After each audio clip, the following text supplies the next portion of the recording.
Hello guys, so here I am for a new build order and this time it's gonna be for Kronos, but that also works for Oranos. It's gonna be the 6-minute advance with hunting dogs, so of course you play exactly like you should for the first few seconds of the game. And what you want is the first villager to be sent on the wood. You go for hunting dogs, and for the moment you don't need to pay attention too much about this villager. For some times you can see, I'm gonna tell you when you have to pay attention.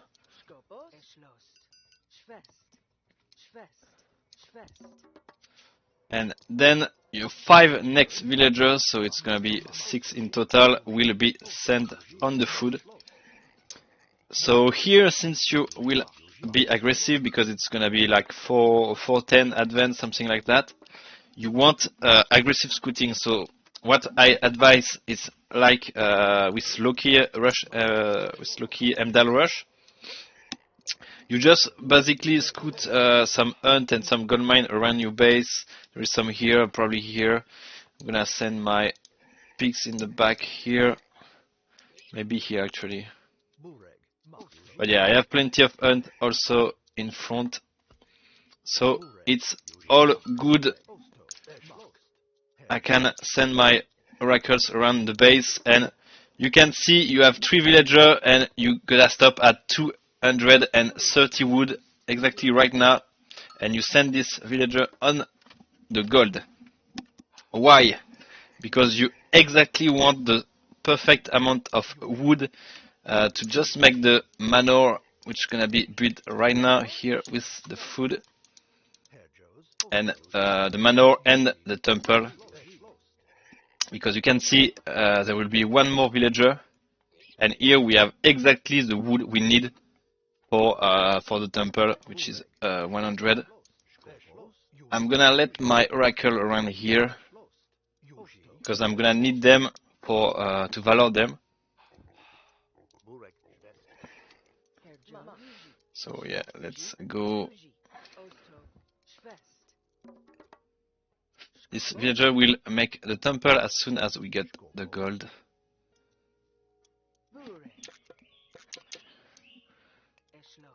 Here we go. Oh, I can't sell the last pickaxe in the gold. But it's not a big deal. So yeah, I need to know where will be his next hunt. And you can see we have almost the food. And we advance, so it's basically 4 minutes here. I think you can be slightly more efficient. It depends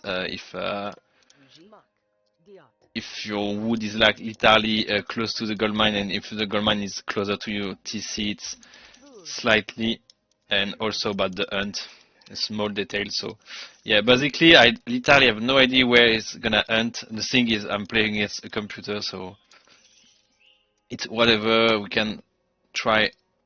We can try the focus too. I forgot to tell you that you gather you oracle at the same spot to valor them. Here, usually you don't want to do the temple in line of sight of your opponent, but it's not that much of a big deal.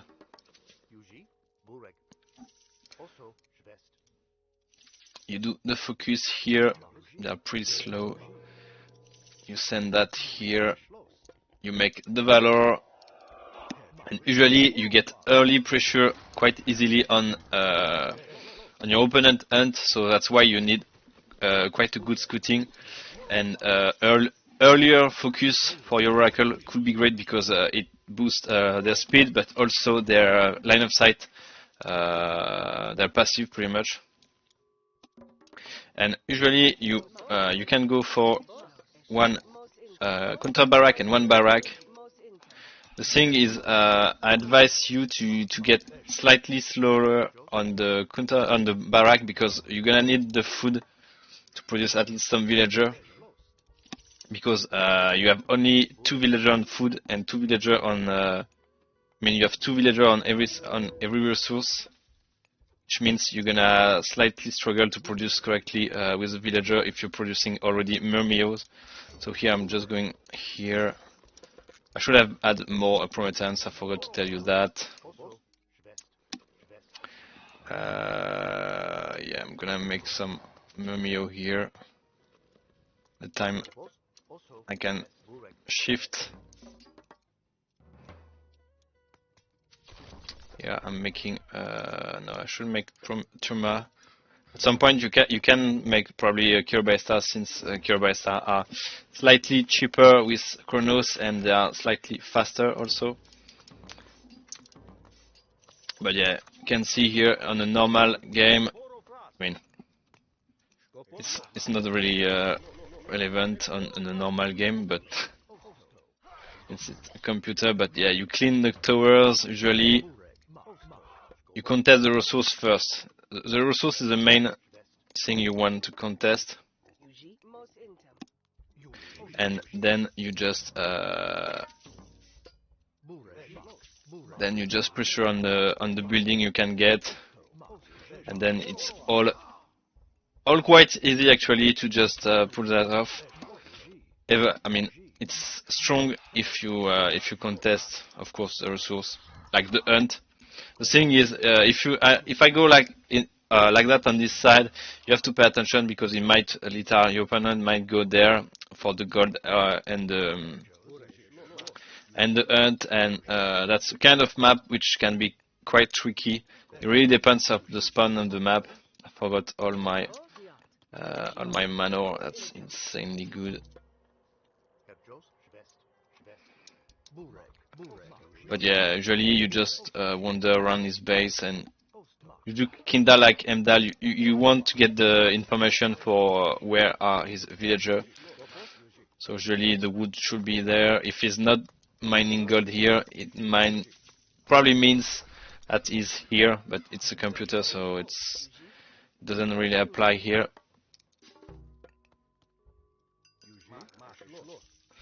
And yeah, you just get some pressure easily here, and yeah, basically you can also fake rush, like just to put some pressure, like I did with Oracle and Prometheans, and then you just literally don't make any military building, and you go for a second TC. So the guy might just try to overcommit too hard to defend something, which isn't happening actually, and that could be great because the time you react that you're getting a second TC, you get maybe slightly advantage on about your economy. So yeah. So yeah, I think you got the ID here. You can also get Kiribasa, which has a slightly better range than Turma and more damage, but they are more expensive, of course. But yeah, just try to use. Let's try to make an army which has a smart composition, pretty much. And yeah, I guess you got my point. It's 4 minutes. You can do that exactly with Oranos. Oranos doesn't have the timesheet for the temple, but it does as the shockwave, which could be quite insane to just catch some low villager hit points. Even more when your opponent is actually hunting some boars and stuff like that, which might be likely the case. I don't know if it's oh fuck. Which might be the case. I mean on March. And yeah, if they hunt animals, aggressive animals, there might be low hit points. So pay attention to your Oracle, to your Prometheans, to just catch those villager and the shockwave if you're playing Oranos. So yeah, I hope you got the ID, and I see you next time for another build order, guys. See ya.